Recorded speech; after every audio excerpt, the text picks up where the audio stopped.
Okay, so I am back with video number 2. I'm not going to re-record Messiah of Evil because I was on a roll, let's face it. So I'm going to move on to the next one. Hopefully I won't have to do one video per movie, but I'll be glad to if I need be. What's the other classic? What's the next classic on our slate today? Well, the 29th Henry II classic is They Live. They Live, We Sleep. John Carpenter, in my opinion, his finest film. I say that with no reservation whatsoever, being a huge fan of a number of his films. Carpenter was a consistent auteur from this kind of 70s, 80s golden age of genre cinema, as I see that it was. In any case, I know some of my friends my age and slightly older, slightly younger would agree with that. Some other people might be like, you're crazy. It was the Universal Monsters. It was Hammer. It was, the slashers of the 80s, of the 80s and 90s. Maybe so. Some slasher movies do come under the classic rubric, though, I think. So we can get into all that. But that era had, to me, the most creative, the biggest amount of creative works that were achieved, not just in genre film, but really in film itself. Like, think of 1960 to 1980.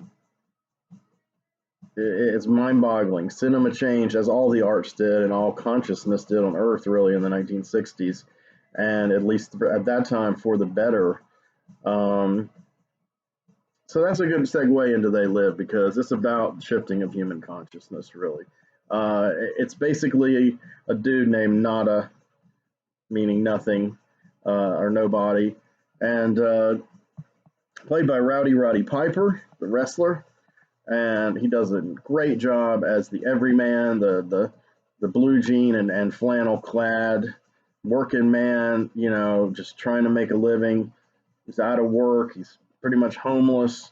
He gets a job on a construction site. He makes a friend with Keith David, who is, as you know from other Carpenter movies and other films, just an amazing actor. He was Childs in The Thing, for instance, the only survivor besides Kurt Russell's MacReady at the end of the film. So these two kind of buddy up a bit, but Frank, Keith David's character, Frank Armitage, he's a bit standoffish. He doesn't really want to get really involved in much of anything, and soon there's weird controversy with the cops raiding some places near the construction site, mainly trying to get into a church, a chapel, in which we're not really sure what is going on inside, but Nada decides to check it out, and he believes there's way more to this than meets the eye. Of course, he tries to tell Frank, and Frank's like, great exchange, but Frank's like, hey man, I finally got a job. I don't bother nobody. Nobody bothers me. I'm walking a white line and I'm staying on it. To which Nada replies, white line's in the middle of the road, man. Worst place to drive. And man, wow, this could be 2020. This movie was made in 1988, released in 1988, and wow. I mean, basically, he stumbles on some sunglasses. It's such a simple thing. It's kind of Twilight Zone-ish, but it is loosely based on a concept from an early 1960s sci-fi story that Carpenter read as a young man. But in any case, these sunglasses show him the world as it really is, as Montag from Wizard of Northside. As it really is, he sees that all of the signs and advertisements are really saying, marry, reproduce, obey, consume, conform, you name it, encouraging people to basically be drones and slaves. And then a number of the people, usually people of power, wealth, and or authority, are not people at all. They're very bizarre looking aliens, humanoid aliens, with kind of skull like faces and bug eyes, and they're pretty pretty fucked up looking. And Roddy, you know, his character is so, he's just so real, you know, and he will just tell somebody in a heartbeat what he really thinks. He doesn't hold back, and I love that quality about him, his character, and real people who are like that. And I've met Roddy Piper once before he passed, and he's like that in real life too. He's a genuine article, the authentic, the real deal. Rest in peace, Roddy. Um, so he's just shining out in this film, and he's like, you know, telling these people when he sees them through the glasses how incredibly ugly they are and disgusting, you know, and of course the people around him who are actually human, who can't see that they're ugly and disgusting, have no clue what's going on. They think he's being rude. They're trying to, you know, will you please leave, sir? You know, there's all kinds of Karens in this movie. You know, the culture right now is talking about Karen, and this is no offense to anyone I know named Karen, Karen. But you know, that's the archetypal woman who like calls the cops on black people just for being black, basically. You know, they're having a barbecue in their backyard. Oh my God, let's call the cops. You know, they're doing something that must be up to no good. Here, this is Karen. Come get them, cops. And then, you know, knowing full well that the cops will probably blow them to pieces for doing nothing. Um, and again, this movie came out in 1988. So there's a lot of Karens. There's several female characters and some males. There are male Karens who are talking on their little, you know, Dick Tracy two-way wrist radio, which now we have in real life, you know, the Apple Watches and everything, the smart watches, and telling them, hey, you know, this one can see. This one sees us for what we are. So Mr. Nada becomes a wanted man, and the only buddy he knows is Frank, and he tries to get Frank to put on the sunglasses and say, hey, you know, this is reality, man, help me out. Frank, however, is pretty fucking cynical. You know, he's a young black dude. He's trying to survive in the world. He's probably been hassled God knows how many times by authority. And like he said, he just finally got a job and he's just keeping clean. He's on the white line and he's not getting off of it. And Roddy's like, man, I'm knocking you the fuck off of that white line because it's the middle of the road and that's where you're going to get killed. So, you know, the thing is, Frank won't put on the glasses. And so they have this extended bare knuckle fight in an alleyway. It's incredibly long fight. I don't believe it was in one take, but you know, it certainly chunks of it were in long takes. It's an amazing set piece because not only how brutal it is and how unrelenting these two guys are and how stubborn Frank is in refusing to put on these damn glasses and how steadfast our man Nada is about, you got to put on the fucking glasses, you know, to the point where at one point Frank is about to stomp on the glasses and this terrifying shout comes out of Roddy Piper, no, you know, like, you can't do this, you know, you've got to know the fucking truth. And so you have a white, blue collar, lower class, poor, you know, average education, white dude. And then you have kind of a lower class, slightly more educated, but not having the best luck in life, African American male. And these two men in society are fighting each other to the death over the truth. What is the truth? And again, America 2020, man, it's all here. I don't like to get super political on here, and I'm not going to, but you know, if you've seen the movie and if you are aware of the world as it is now, especially our country, then you'll know that, wow, we are living, they live. And I'll be honest, when I first got it on Blu-ray, I had not seen it in quite a while. And it was, you know, about 2 years after the last presidential election, and a lot was happening, and I cried. I cried on and off through the whole film because I could cry now thinking about it, because it's like these great visionaries of science fiction, they were warning us, man. We didn't listen. We did not fucking listen. So here it is. They're not aliens in disguise per se, but the 1% are lording it over us. They are telling us to sleep and conform and consume and just shut up and watch TV and do your thing, and everything will be okay. And meanwhile, we're reaping the profits off your sweaty working backs. And that's exactly what this movie is about. It's to me the greatest science fiction allegory ever filmed of this scenario as it was then, because this was written by Carpenter toward the end of the Reagan era, so Reagan's second term. A pretty timely time to write such a thing. I mean, Carpenter himself, I'm sure, was very wealthy at that time, but he doesn't pull any punches with his critiques of the powerful and the oligarchy. Even though like I said, he says, these aliens are behind it all. They've come here and we're their cattle.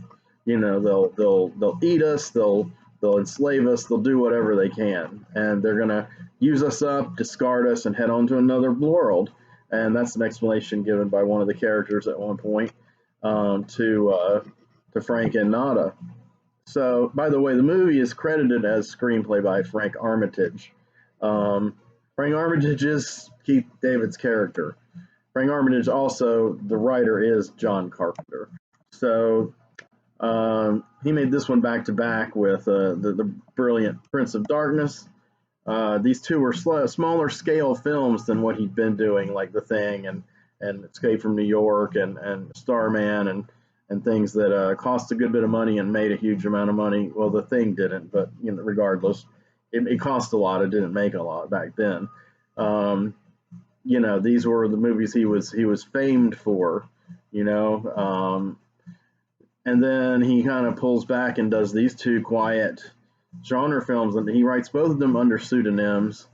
He's something Quatermass in Prince of Darkness, and can't remember the first name. I want to say Bernard Quatermass maybe, but maybe that's the name of the character. He's named after the character Professor Quatermass from the British science fiction television shows and movies.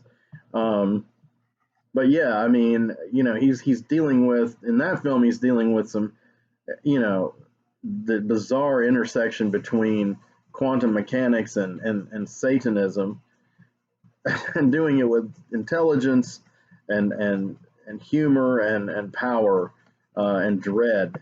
That's a very Lovecraftian influenced movie. It reminds me a lot of Fulci's Lovecraftian-ish trilogy, the Beyond, House by the Cemetery, City of the Living Dead, which are all just totally classics. I will be getting to one of these films that I just mentioned again by the end of this 13 days of Halloween jaunt here.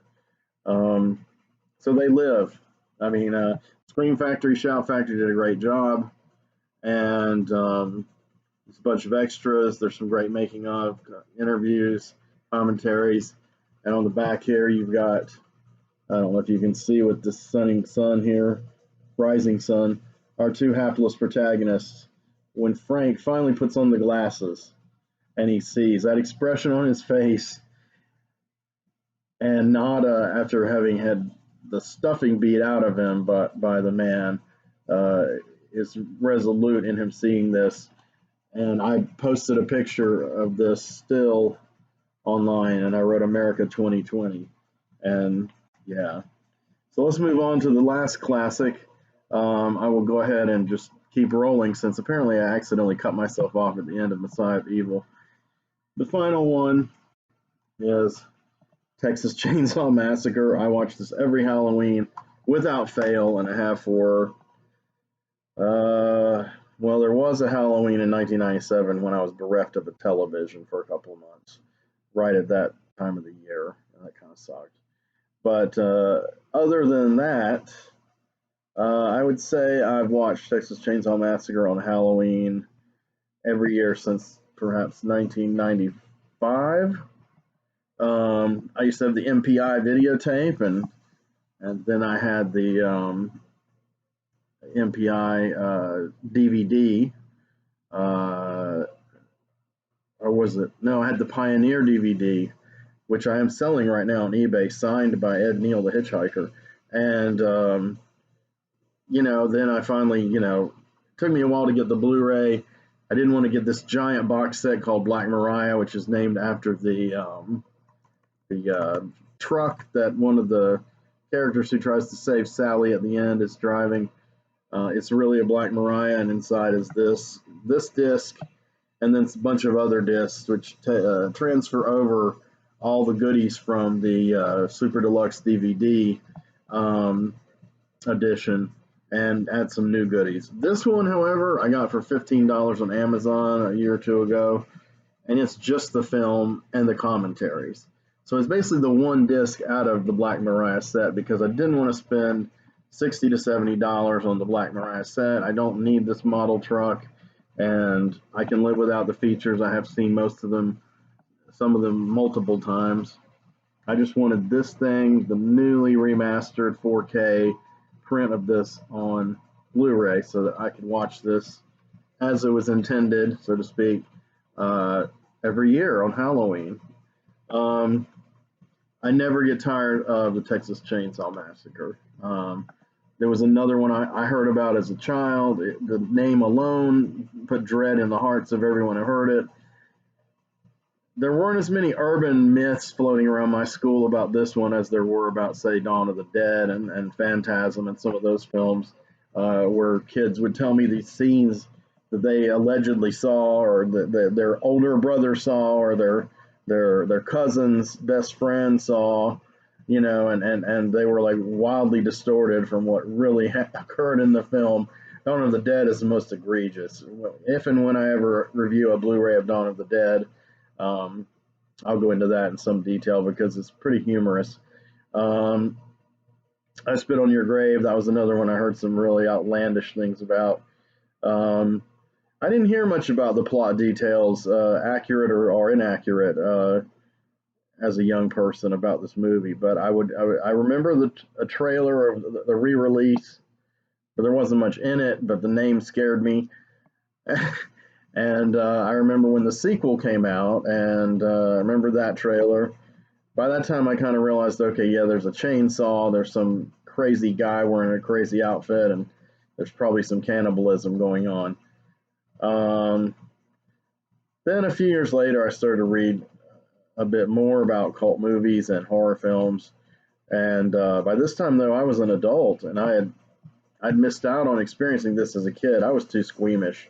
I would have lost my shit over this film, but I think I still would have recognized that it's a great film because I was a huge fan of Night of the Living Dead, and when I saw it, I was actually relieved that it didn't have nearly the gore that it was described as having. Well, neither does Texas Chainsaw Massacre. There's like 2, maybe 3 scenes where there's some bloodshed, very brief bloodshed, and no organs exposed, no bones poking through skin, no chowing down on the dead corpses. None of that is in this movie. It's all up here. And whereas I have no problem with graphic and extreme horror whatsoever, as you guys know by now, I also have no problem with suggestive horror if done really well. And this is done extremely well. One of the best made horror films ever made, I think. I mean, definitely Tobe Hooper's finest film. I can't think of any film of his that even remotely touches it. And of course, I'm including his own sequel, which I like the sequel for what it is. It is very gory, though. It's pretty wince-inducing at times, Tom Savini effects. But it is, it's also very humorous, it's satirical, and it's very much of its time, the mid-'80s, and tonally, it could not be more different than Texas Chainsaw, the first one. However, it is totally in continuity with the first one. it's definitely an exact continuation of the story. It makes total sense. So I don't discount it or anything like some people do. I do discount all the other films. I really do. I've seen the vast majority of them, and I either meh on them or I hate them. None of them fit the continuity of the first two movies at all, really. I mean, it's kind of a joke. And as far as tonally, you know, none of them have the power of the first film, and it don't even none of them have that kind of somber seriousness of purpose, that kind of unity of effect, so to speak, of that every scene is building towards more and more terror and more madness. And I'm sure everyone knows the plot of this movie by now, but basically, you know, some youths, as they're described in the narration by John Law Roquette at the beginning, uh, go to a farm, an old house and a farm that their relatives supposedly had, or something to that effect. It's a little vague.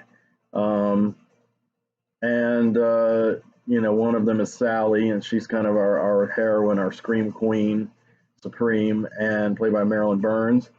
And then Paul Partain plays her brother Franklin, who is, as they describe him in the narration, an invalid, which of course would be just stunningly politically incorrect description nowadays. But back then, yeah, I mean, he was an invalid. So he was dependent on Sally. He's in a wheelchair. I mean, his legs aren't working, but the rest of him is fine.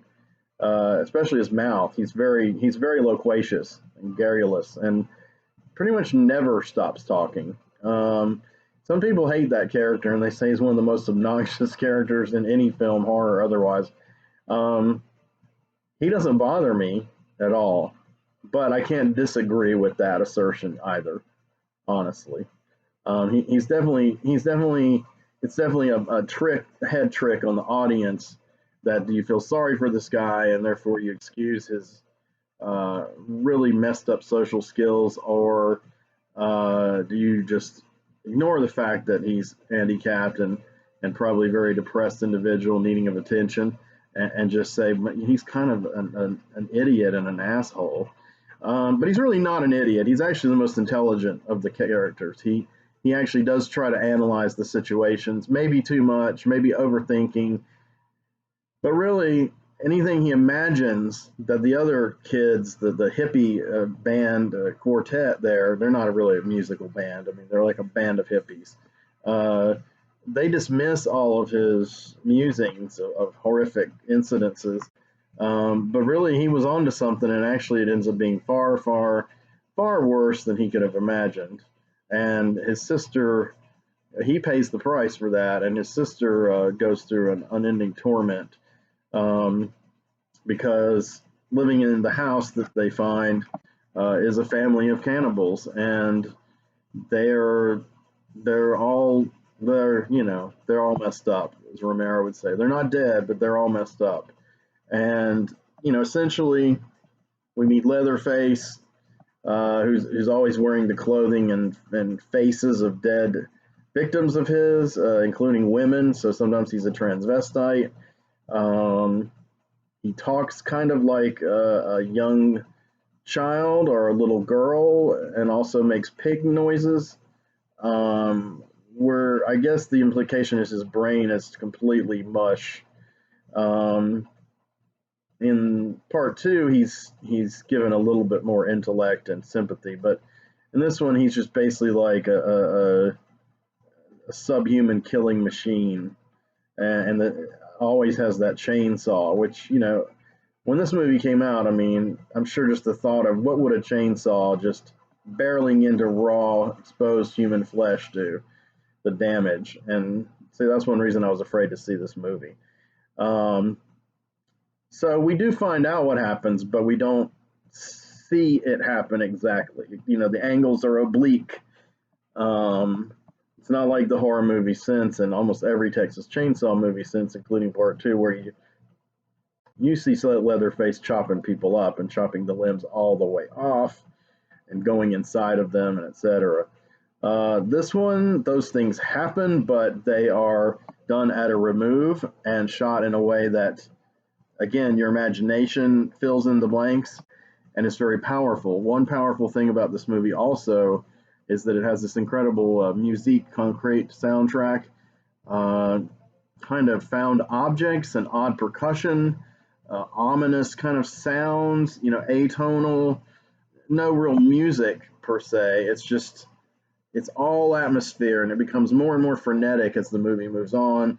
And as the cannibals capture young Sally, the last girl, the final girl character, one of the archetypal final girl characters, if not the archetypal final girl character, um, she begins to go mad, and the music goes off, its rocker, and the camera begins focusing on her eyes closer and closer as she's going mad and screaming, and even to where, you finally are seeing these shots of her entire iris and all the bloodshot veins in here. And it is searing. Every time I see it, it's just like, oh my God, it's one of the most intense passages in cinema, I think. So anyway, I've talked about these movies. I've talked about them to death. They're all great. All the Blu-rays are great. So these should be in the library of every horror hound.